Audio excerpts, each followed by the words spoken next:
안녕하세요. 저는 결혼한 지 이제 6개월 된 30대 초반의 여자입니다. 이렇게 사연을 보내게 된 이유는 저와 저희 시어머니 이야기를 친구에게 했더니 너무 웃긴다고 보내보라고 하더라고요. 처음엔 저희 시어머니께서 혹시나 들으실까봐 걱정이 돼서 안 보내려 했는데 저희 신랑도 진짜 이런 집이 있겠냐? 웃기긴 하지. 라며 보내보라고 하더라고요. 정말 다행히도 남편은 항상 저의 편입니다. 시아버지랑 시누이도 저의 편이죠. 어떻게 그럴 수가 있냐고요? 그건 바로 대단하신 우리 시어머님 덕분이죠. 요즘에야 눈치 보시는지 잠잠하시지만 진짜 장난 아니신 분이거든요. 그런 시어머니를 제가 요즘 눈치를 보시게 하고 있답니다. 그게 가능하더라고요. 그래서인지 시아버님도 시누이도 열렬히 저를 지지해 주신답니다. 오죽하면 말이죠. 먼저 저에 대해 소개를 시켜드리자면 소위 말하는 K 장녀입니다. 남동생만 둘 있는 집 첫째라 좀 드센 편이죠.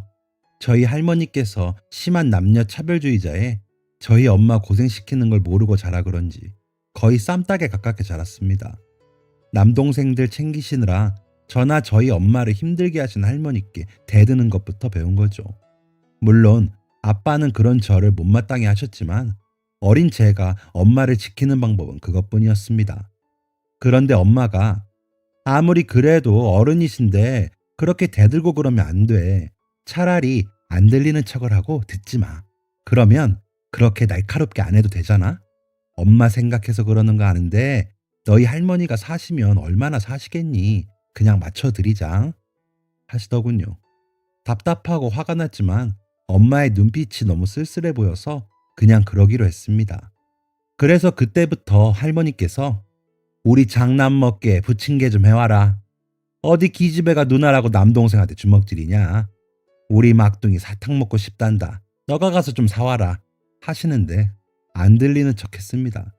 처음엔 답답하신지 화를 내시던 할머님도 나중엔 포기하셨는지 저에게 아예 말을 안 거시더라고요. 그 방법이 통하자 저는 싫은 사람이 생기면 안 들려 전법을 써먹곤 했습니다. 그럼 상대방이 알아서 조용해지거나 멀어지거나 미안하다고 하더라고요.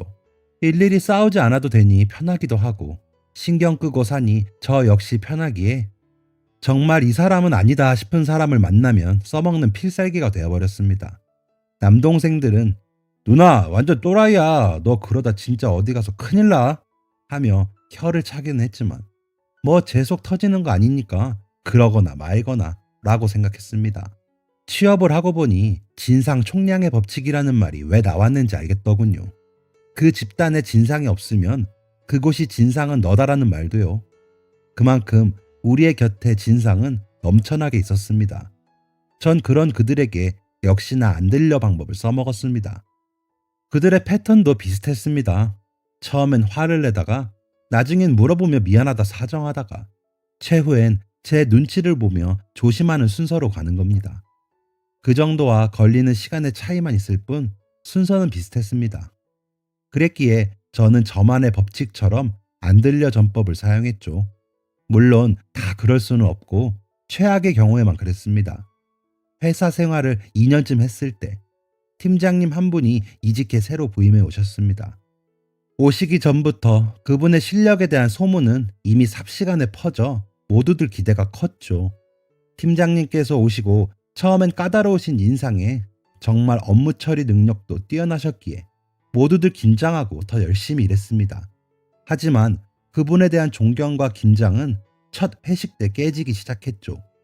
술을 얼마나 좋아하시는지 평일 회식임에도 불구하고 막차가 끊길 때까지 부어라 마셔라 하는 겁니다. 물론 처음이니 가까워지고 싶으셔서 그랬을 거라고 믿어 의심치 않았습니다. 그러고 싶었던 거죠. 그분에 대한 기대가 컸던 만큼 실망하고 싶지 않았으니까요. 하지만 주 2회 회식을 3달 겪고 나니 이건 아니다 싶어졌습니다. 저뿐만이 아니었습니다. 이미 팀장님께 내 편으로 찍힌 남자 직원들은 집에도 못 가고 사우나에서 샤워하고 출근했다며 지쳐하는 기색이 완연했죠. 그 무리에 낀 저도 역시나 반 좀비가 되어가고 있었습니다. 살아야 했습니다. 살고 싶었습니다. 그래서 이번에도 역시나 저는 안 들려 전법을 사용했습니다. 물론 업무 시간엔 계속 그럴 순 없으니 회식 분위기가 잡힐 때쯤부터 저는 슬슬 안 들리는 척을 했습니다. 갑자기 제가 안 들린다고 하니 팀장님은 놀라신 듯 보였습니다. 하지만 기존의 직원들은 저의 이런 수법을 알고 있었기에 별말 않고 절 보내주더군요. 그러길 한 달쯤 되자 김희영 씨? 일부러 회식 가기 싫어서 안 들린다고 했던 거야? 회식도 업무의 일환 아닌가? 거기서 나오는 얘기들이 얼마나 피가 되고 살이 되는 이야기인데 좀 서운하네. 라며 팀장님의 회식 강요가 시작됐습니다. 그래서 팀장님, 제가 스트레스에 취약해서요. 신체적으로나 정신적으로 힘들면 난청이 생기거든요. 양해를 좀 해주시면 감사하겠습니다. 라는 저의 부탁에 처음에는 수긍하시는 듯 보였습니다. 하지만 회식에서 제가 나타나지 않을수록 중요 업무에서 배제되는 날들이 이어졌습니다. 아프면 회사를 쉬면 되지. 팀워크가 분위기 따라가는 건데 요즘 사람들은 참 이기적이야 하면서 대놓고 저를 저격하는 날들이 시작됐습니다. 저뿐이 아니라 회식에 불참하는 사람 모두에게 그러셨습니다. 그러면서 커피를 타달라, 복사해와라, 회의실 정리해라 같은 사무 보조들이 하는 업무만 시키더라고요. 더 이상은 저도 참기 힘들어졌습니다. 그래서 아예 팀장님을 없는 사람 취급하기 시작했습니다. 물론 안 보인다고 할 수는 없으니 눈에 보일 때 목례로 인사는 했습니다. 하지만 어떤 지시를 내리셔도 들리지 않는 척하기 시작했습니다. 회의를 하자고 하셔도 저는 들어가지 않았습니다. 잔심부름 시키시는 것도 안 들리는 척했죠. 그러면서도 제가 해야 할 업무들은 최대한 다 했습니다. 그래야 저도 명분이 생길 테니까요. 그러다 우연히 팀장님의 이상한 행보를 발견하게 되었습니다. 제가 안 들리는 척하기 2주가 지날 무렵 탕비실에서 차를 타고 있는데 말소리가 들리더라고요. 내용은 취업 청탁 같더군요. 뭐 흔히 있는 일이니 그러려니 했는데 문제는 회사와의 거래에 대해 협박처럼 말하고 있는 내용을 듣게 된 거죠. 그 말소리의 주인공께서는 팀장님이셨고요. 저는 그저 제 할 일을 하고 있었습니다. 탕비실로 들어서시며 처음엔 제가 있는 걸 보시고 놀라는가 싶더니 이내 제가 안 들린다고 생각하셨는지 통화를 마무리하시더라고요. 그래서 조카분께서 좋은 대학 나왔다더니 취직은 못했나 봐요. 라고 말씀드렸더니 깜짝 놀라시더군요. 상무님께서 거래처의 부당한 청탁 굉장히 싫어하시는데 모르셨어요? 라고 덧붙이니 아니 그게 아니고 우리 조카애가 어차피 붙은 건데 혹시나 싶어서 확인한 거야. 그리고 농담이지 농담. 거기 사장하고 나랑 친해서 라고 하시는 겁니다. 글쎄요. 상무님도 이 내용 하시면 농담이라고 생각하실지 모르겠네요. 하고 말씀드리니 당황하면서 김희영 씨 귀는 괜찮아? 하시더군요. 그래서 들렸다 안 들렸다 해요. 안타깝게도 지금은 괜찮네요. 저도 휴직하면 좋은데 목구멍이 포도청이라 일해야죠. 라며 탕비실을 나왔습니다. 자리에 돌아와 남은 업무를 하고 있는데 팀장님께서 절 부르시더군요. 안 들리는 척 했습니다. 그러자 제 자리까지 와서 절 부르시더군요. 안 들리는 척 했죠. 그러자 답답하셨는지 메일을 보내셨더라고요. 내용은 대충 그간에 미안했다. 자기가 친해지고 싶어서 그랬다. 자기가 뭘 고치면 좋겠냐. 통화 내용에 대해 더 이야기 나누고 싶다는 내용이었습니다. 그래서 저도 답장을 보냈습니다. 내용으로는 회식 불참으로 인해 저를 비롯한 다수가 부당한 대우를 받았다고 생각한다. 그래서 귀는 상태가 더 안 좋아지고 있다. 팀장님 방식의 회식은 안 하면 좋지만 정 안 되면 분기별로 한 번씩은 어떠시냐.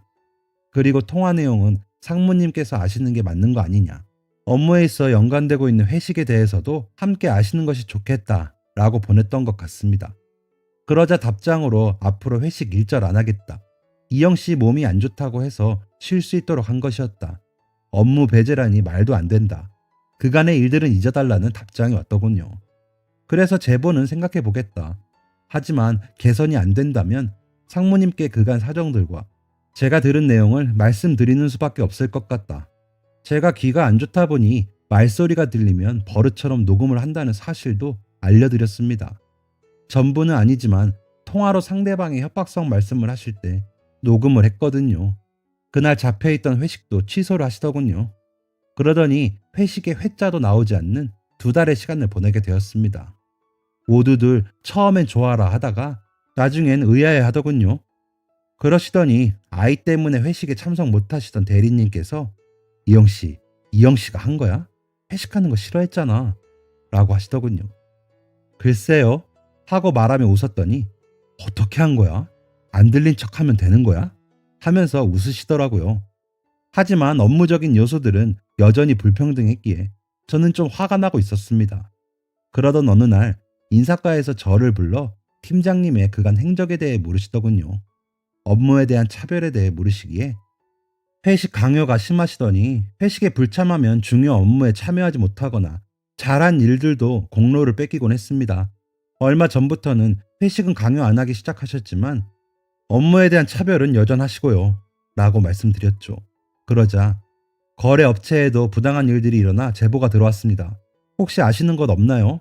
하시기에 녹음한 내용을 들려드릴까 하다가 거기까지는 하고 싶지 않았습니다.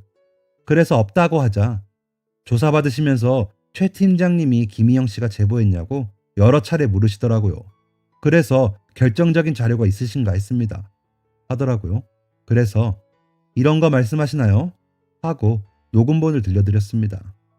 자칫 저까지 엮어서 이 인간이 말을 만들겠구나 싶었거든요. 내용을 들으시더니 이런 게 있으면 주시지 왜 감추셨어요? 하기에 저 같은 평사원이 이런 게 있다고 한들 제보하기 쉽나요? 팀장님께서 먼저 그렇게 저를 들먹이셨다니 최후의 수단으로 드린 거죠.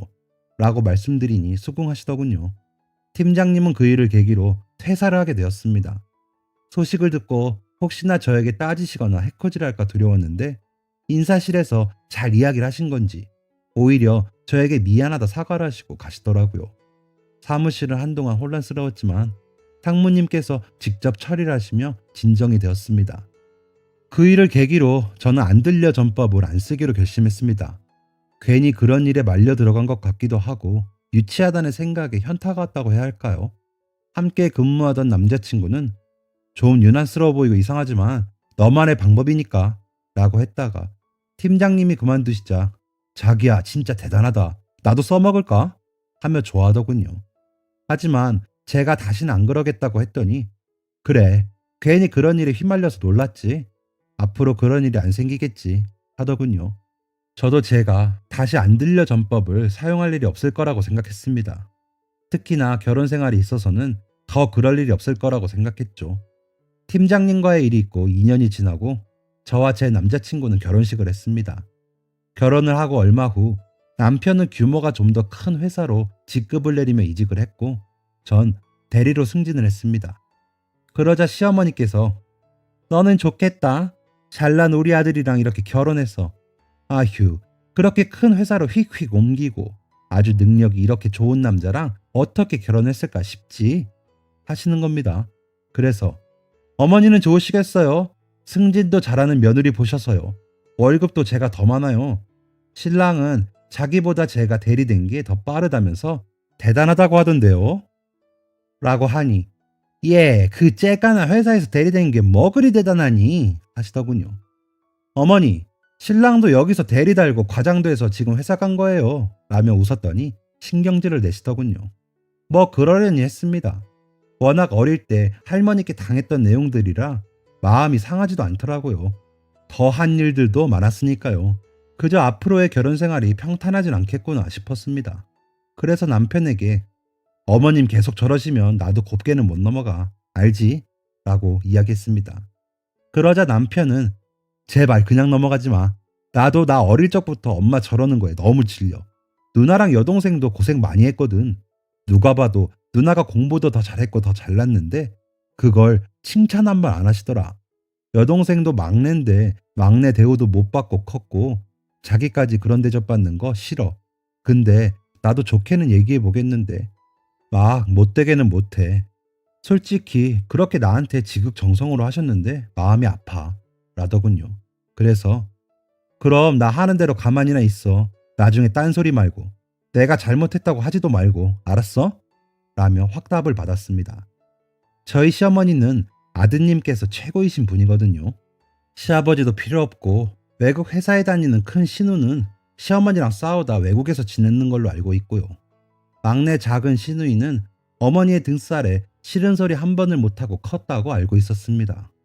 시아버지께서 딸들 챙기시며 엄청 고생하셨다고 들었습니다. 결혼하고 신혼여행에서 돌아왔을 때에도 시아버지께서 나는 다 좋다. 너희만 행복하면 너희 시어머니랑 나랑은 신경 쓰지 말고 혹시나 우리가 나이 들면서 실수하는 게 있거든 알려주렴 하셨습니다.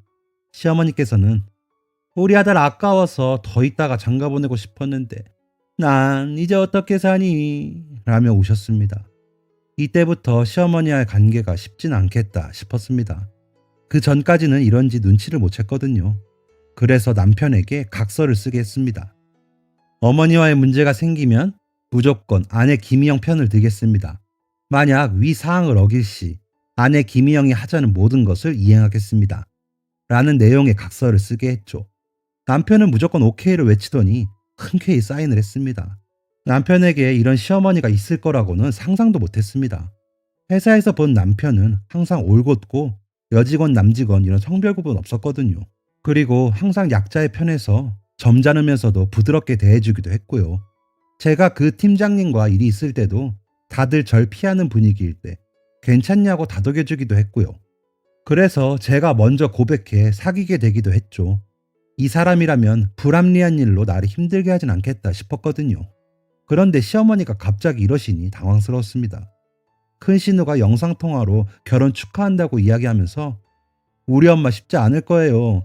그래서 나도 이렇게 외국에서 살고 있지만 난 신우이라고 우리 엄마 편은 아닐 거야. 조만간 한국 들어가면 얼굴 보고 얘기해요. 했을 때 눈치를 챘어야 했는데 그때는 무슨 얘기인지 가늠도 하지 못했습니다.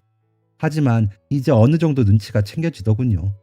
할머니께서 돌아가시고 제 남동생들에게 제가 세뇌하듯이 할머니의 방식이 얼마나 잘못된 건지 이야기를 했을 때 남동생들이 누나 우리도 알아. 엄마 고생하시는 거 우리도 봤어. 우리 그렇게 쓰레기 아니야. 했던 것처럼 다시 시작해야 할까봐 걱정이 됐습니다. 그런데도 다행히 시아버님과 시누이도 시어머님의 이런 점을 좋아하지 않으시더군요. 시누이는 언니, 엄마가 하는 말 신경 쓰지 마세요. 저한테도 잘 저러세요. 언니도 맨날 그러다가 외국 간 거잖아요. 언니는 결혼도 안 한대요. 저는 딸만 낳아서 공주처럼 키울 거예요. 라며 조용히 와서 얘기할 정도더라고요. 그래서 남편에게 물어봤습니다. 아니, 다른 식구들은 안 그런데 어머님은 왜 남녀 차별이 심하신 거야? 라고요. 그랬더니 내가 이모만 6이야. 알지? 7자매 중에 우리 엄마가 막내잖아. 외할머니께서 왜 너까지 딸이냐고 엄청 구박하셨대. 뭐 다른 이모들도 마찬가지였겠지. 그런데 우리 아빠랑 결혼하고 보니 우리 친할머니가 엄청 부드러우시고 좋으시더래. 그때 느끼셨다 하더라. 아들 가진 엄마는 여유가 있어서 저럴 수 있다고. 사실 우리 친할머니는 아들이건 딸이건 아무 상관없으셨는데 우리 아버진 남자 형제만 넷이시거든. 그래서 며느리들한테도 한 번도 힘들게 하신 적이 없어. 얼마나 좋으셨다고. 외할머니께서 돌아가시면서까지 내가 아들이 없어서 상주는 누가 하나 하면서 돌아가셨거든. 그때 우리 엄마가 아들에 대한 집착 같은 게 생기셨나 봐 라고 답하더라고요. 저희 할머니도 아들이 귀한 집에서 태어나셔서 아들이 귀한 집으로 시집을 와서 저희 아버지를 낳으시고 흰 쌀밥 드셨다고 하시며 저희 아버지를 엄청 귀하게 여기셨거든요. 비슷한 맥락의 이야기로 느껴져 안타까우면서도 화가 났습니다. 그래도 그때는 그랬지라고 하시면 할 말은 없지만 그러한 이유로 부당한 대우를 받고 싶진 않았습니다. 어릴 때 할머니에게 받던 차별 때문에 아팠던 마음이 다시 기억나는 것 같았거든요. 그래서 다시 그 반항심이 고개를 들며 나타나는 것 같았습니다. 그렇게 남편에게 다짐을 받고 그렇게 결심을 했는데도 시어머님의 행동에 의연할 순 없었습니다. 하지만 뭐 이 정도쯤이야 싶어 눈에는 눈, 이에는 이 방식으로 대응해 드렸죠. 한 번은 시댁에 도착하니 마늘을 잔뜩 펼쳐놓고 까자고 하시더라고요. 그래서 묵묵히 까고 있는데 남편이 눈치가 보였는지 같이 하자며 함께하고 있었습니다. 그러자 시어머니는 넌 이런 거 못하잖아. 가서 쉬어. 이거 얼마나 한다고. 라고 하시더군요. 그래서 저도 일어나면서 어머니 저녁을 시켜 먹을까 봐요. 했더니 넌 왜 일어나니? 하시더라고요. 저도 이런 거 잘 못하거든요. 쉬고 싶기도 하고요. 어제 너무 힘들게 일했더니 피곤하네요. 라며 웃어드리고 남편 방에 가서 누웠습니다. 그러자 저희 시아버지는 그럼 우리 며느리도 일하러 다니느라 힘들지. 이거 치워놨다가 애들 가면 합시다. 에휴, 갑자기 왜 이런 마늘을 샀어? 원래는 다 까져 있는 거 사면서 하시더군요. 그러자 시누이는 아빠 이거 베란다로 옮길까요? 하며 마늘은 다 치워버리더라고요. 그날은 그렇게 남편과 낮잠을 자고 일어나 저녁 먹고 집으로 왔습니다. 시어머니 표정은 잔뜩 뿔이 나셨지만 별 말은 없으시더라고요. 남편은 잘했다며 별말 없었고요. 얼마 뒤 시어머니께서 업무 시간에 전화를 하셔서 받아보니 너는 언제 안부 전화하니? 아주 내가 기다리다가 목이 빠지겠다. 매일 와서 인사하라는 것도 아닌데 너무한 거 아니니? 하시더군요. 바쁜데 겨우 짬을 내어 받은 전화였는데 그렇게 말씀하시니 욱하더군요. 그래서 알겠습니다 하고 끊었습니다. 그리고 다음날 새벽 4시 30분에 알람을 맞춰 놓았다가 어머니께 전화를 드렸습니다. 어머니, 제가 회사에 출근했다가 퇴근하고 저녁 먹고 하면 정신이 없어서요. 지금밖에 시간이 안 될 것 같아요. 오늘도 즐거운 하루 되세요. 하고 전화를 끊었습니다. 시어머니는 잠결에 놀라셨는지 그래, 그래 라며 잠긴 목소리로 받으시더군요. 그리고 그 다음 날도 계속 전화했습니다. 한 일주일 했더니 예, 아무리 그래도 이 시간은 너무한 거 아니니? 너 때문에 이 시간에 일어나면 내가 잠을 못 자. 아주 너무 피곤해 하시더군요. 그래서 어머 그러셨어요? 저는 지금 일어나서 운동하고 출근하거든요. 어머니가 하도 여자는 부지런해야 한다고 하셔서 이 시간에 일어나시는 줄 알았어요. 했죠. 그랬더니 난 이 시간에 자니까 전화하지 말아라 하시기에 어머니 그럼 전 이 시간밖에 시간이 안 돼서요. 안부 전화는 못 드리겠어요. 라고 말씀드리니 아휴 알았다. 알아서 해. 라며 전화를 끊으시더군요.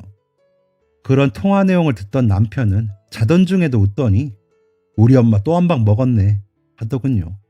남편은 웃었지만 저는 속이 상했죠. 자꾸 별거 아닌 걸로 저를 들들 볶으시니까요. 또 한 번은 주방 일을 저에게만 시키시기에 여보 와서 좀 도와줄래? 숟가락만 놓으면 될 것 같아요. 라고 하니 너는 나이도 어린 내가 왜 그렇게 신랑을 못 시켜 먹어서 그러니? 하시더군요. 그럼 나이 순으로 일하는 거면 아가씨가 다 해야 되는 거 아니에요? 부부끼리 그런 게 어딨어요. 맞벌이에 월급도 제가 더 많은데 라고 하자 너는 그 말대답 이라며 흥분하시더라고요. 그래서 어머니 정말 제가 말대답하는 걸로밖에 안 보이세요? 어머니 이러시는 거 요즘 사람들 다 싫어해요. 전화 되니까 대꾸라도 해드리고 말씀드리는 거예요. 고치셔야 되는 건 얼른 고치셔야죠. 라며 웃으며 말씀드렸습니다. 그랬더니 얘가 진짜 끝까지 야 나가 가 하시기에 네 안녕히 계세요 라고 옷 챙겨 나왔습니다. 물론 남편은 얼른 제 옆에서 엄마 갈게요 하더니 나오고요. 그렇게 집으로 왔더니 어머니가 전화하셔서는 야 가란다고 진짜 가니? 그리고 갈 거면 너 혼자 가지 내 아들은 왜 데려가? 라고 하셔서 어머니가 가라고 하셔서 나온 건데 그렇게 말씀하시면 어떡해요. 그리고 신랑은 본인이 그냥 저 따라 나온 거예요. 제가 가자고 한 거 아니고요. 신랑 바꿔드려요 라고 했죠. 그랬더니 됐어 너 아주 그러다 시부모 안 보고 산다고 하겠다 라고 하시기에 에이 제가 또 그러진 않죠. 어머니 말씀 잘 따르라 그래서 그대로 한 건데 자꾸 뭐라고 하시면 좀 서운해요 라고 했더니 아유 진짜 라더니 전화를 끊으시더군요. 그렇게 전화를 끊고 나서 자기야 아무 말도 안 하면서 기다려주는 것도 고마운데 당신 엄마니까 당신이 얘기 좀 해 라고 남편에게 했더니 알았어 나도 얘기하기는 해. 그런데 그때마다 자기한테 더 전화하시는 거 어떻게 해.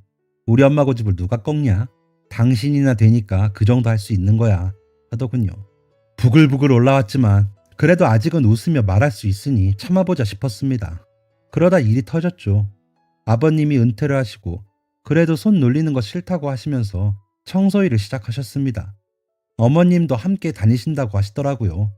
그래서인지 한동안은 집으로 오라는 말씀도 없으셨고 연락도 뜸하시더군요. 그러려니 했죠.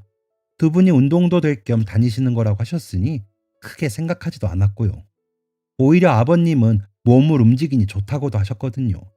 그런데 어머님이 허리도 너무 아프고 힘들어서 못하겠어. 그런데 또 벌다가 못 벌면 그렇잖아. 생활비가 달라지니까 너 월급 얼마 받니? 하시는 겁니다. 어머님, 제 월급은 왜요? 그건 저희 엄마도 모르시는데. 저 일 그만두면 어머님이 그만큼 주시게요? 하고 여쭤보니 니네가 이제는 용돈 좀 줘야지. 언제까지 우리가 벌었으니. 너희 시아버지께서도 아프신데 억지로 나가시는 거지. 청소가 보통 일인 줄 아니? 라는 겁니다. 저희 반반 결혼했고 각자 부모님께 손 안 벌리고 대출 꽉 채워받아 전세 살고 있어. 아기도 아직 못 갖고 있는데 부모님 용돈이라니요. 가당치도 않는 말씀이라. 어머니, 저희도 힘들어요.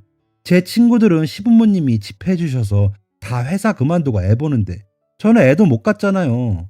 그리고 용돈은 어머님만 드려요. 저희 부모님까지 드리려면 저희 대출은 언제 갚아요? 라며 더 우는 소리를 했습니다.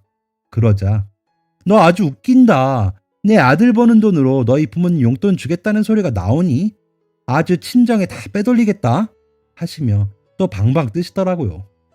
어머니, 저희 결혼할 때 아무것도 안 해주셨으면서 그럼 어머님만 용돈을 받으시겠다는 거예요? 저희 친정 부모님께서는 그래도 남편 시계랑 정장도 해주셨는데 어머님께서는 반지 하나도 안 해주셨는데요. 당연히 저희 부모님도 드려야죠. 라고 했더니 몰라. 난 그런 거 모르겠고 아무튼 너희가 용돈 주는 걸로 알고 끊는다 하면서 전화를 끊으시더라고요. 진짜 짜증과 분노가 머리부터 발끝까지 휘감아돌아 폭발하기 직전이었습니다. 남편에게 이야기했죠. 남편은 곤란해하더니 언젠가는 일어날 일이긴 한데 아직 좀 무리지. 진짜 근데 자기야, 나 진짜 미안한데 이번 일은 자기가 좀 해결해주면 안 될까? 내가 나서서 말씀드리긴 좀 죄송해서 대신 나는 자기가 하자는 대로 다 맞춰서 맞장구는 칠게 라더군요. 아니 여보, 자기네 부모님이잖아. 진짜 내가 어떻게 해? 라고 하다가 잊었던 그 방법이 생각났습니다. 안 들려 전법. 그래서 남편에게 진짜 나 하자는 대로 하는 거야.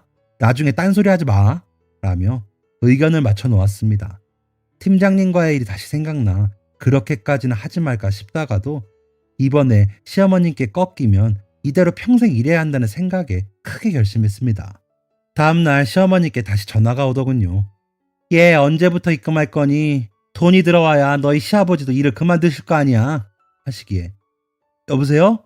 여보세요? 어머니 안 들려요? 여보세요? 하며 여보세요? 어머니 안 들려요. 어머니 말씀하세요 하다가 끊어버렸죠. 다시 저녁이 되자 휴대전화 화면에 아버님이라며 이름이 뜨기에 어머님이라는 것을 알았습니다. 야, 안 들려? 하시기에 여보세요? 아버님, 아버님, 안 들려요. 어떻게 해요? 하면서 우는 소리를 하면서 남편을 바꿔줬습니다. 그러자 남편이 엄마, 애한테 도대체 뭐라고 한 거예요? 갑자기 소리가 안 들린대요. 병원 가봐야 할 것 같아요. 엄마가 스트레스 줘서 그런 거 아니야. 그러니까 내가 좀 내버려두라고 했잖아요. 이제 어쩔 거야. 라며 화를 내고 전화를 끊었습니다. 다음날 저녁 어머님과 아버님이 오셨더군요. 저는 계속 안 들리는 척했죠. 일부러 목소리 크게 하며 오셨어요? 안 들려서 대답을 못해요. 라고 인사만 했습니다. 그러자 어머님께서는 이리저리 제 뒤에서 박수를 쳐보시며 안 들리냐고 하시더군요. 아버님께서 그런 어머니를 보시며 그만해. 애가 아픈데 이게 무슨 짓이야. 어른이 채신 없이. 얼마나 답답하겠어? 사돈 어른들은 아시니? 정말 면목이 없구나. 하시며 어쩔 줄 몰라 하시더군요. 그런 말까지 안 들리는 척 해야 하니 저도 답답했습니다. 하지만 이겨내야만 했습니다. 그런데 갑자기 제 귀에 손을 대고 모아서는 야! 하면서 크게 소리를 치시더군요. 위기였지만 안 들려 전법이 제가 몇 년이겠습니까? 오히려 시어머니가 거기 계셨다는 걸 몰랐다는 듯이 밀면서 넘어졌습니다. 그러면서 놀랐다는 듯이 표현하면서 말도 못하는 척하기 시작했습니다. 하면서요. 어머, 진짜로 안 들리나 봐. 이제 말도 못해? 저런 병 있는 거 알았니? 얘 이거 사기 결혼 아니니? 남편에게 말하시더군요. 그러자 남편은 엄마 때문에 스트레스 받아서 그런 건데 무슨 사기 결혼이야. 진짜 나 장인어른이랑 장모님 어떻게 봐. 진짜 왜 그래. 그럴 거면 가셔요. 오지 마. 당분간 우리 연락도 말고 알아서 살아. 라며 화를 내더군요. 어머, 내가 넌 어떻게 키웠는데 어쩜 그렇게 말하니. 그래, 이제 너 안 사람만 중하고 부모는 필요 없다 이거지. 부모 용돈 주는 게 그렇게 아까워서 스트레스 받을 일이야? 정신 차리라고 따귀를 때려도 모자라고만 편을 들어? 라고 하시는데도 저는 안 들리는 척 입모양만 보면서 관찰한 척 했습니다. 아버님은 그런 제 손을 잡으시더니 미안하다 미안해 라고 하시더니 가요 가. 제발 도대체 왜 잘 지내는 애들을 이렇게 못 살게 굴어? 우리 어머님께서는 당신처럼 하시지도 못했어. 이게 무슨 심술이야. 이런 걸 노망이라 그래. 제발 갑시다. 라고 하시며 어머님을 모시고 가시더군요. 그렇게 가시고 나니 남편이 미안. 우리 엄마가 저 정도라고는 생각도 못했네. 성격이 세시다고만 생각했지 저렇게 못됐다고 생각도 못했어. 라며 사과를 하더군요. 그래서 이제라도 알아서 다행이다. 그래도 난 아직 꺾을 생각 없어. 어머님도 그래 보이시고 나 더 할 거니까 그런 줄 알아. 라고 이야기하니 남편은 고개만 끄덕이며 한숨을 쉬더군요. 그렇게 3일이 지났을 즈음 토요일 아침이라 늦잠을 자는데 아침부터 신우에게 전화가 왔습니다. 오빠! 엄마가 쓰러져서 지금 병원으로 가고 있어. 라면서요. 저희 집에 다녀가신 후에 알아놓으셨답니다. 식사도 안 하시고 앓는 소리만 내시다가 아침에 화장실 다녀오시면서 쓰러지셨답니다. 시아버지와 시누이가 병원으로 모시고 가고 있다는 겁니다. 그래서 여기서 흐트러지면 안 된다고 다짐을 하고 갔습니다. 도착해보니 시어머니는 주무시고 계시고 시아버지와 시누이는 의사 선생님과 얘기 중이더군요. 남편은 그쪽으로 가고 저는 시어머니 곁으로 갔습니다. 인기척에 눈을 뜨신 시어머니께 어머 해가며 몸짓을 하니 어머니가 가만히 절 보시더군요. 그러시더니 우시면서 예, 이제 내가 안 그럴게. 미안하다. 그동안에 아들만 보고 살다가 며느리 보니 괜히 심술이 나서 그랬는데 생각해보니 너도 오죽하면 그렇겠냐 싶더라. 미안하다. 내가 미안해. 너희 시 외할머니가 아들 없는 서름을 그렇게 이야기하셔서 나까지 한이 됐는데 아들 낳았더니 그게 그렇게 좋더라. 그래서 아들 가진 생색 좀 내고 싶었다.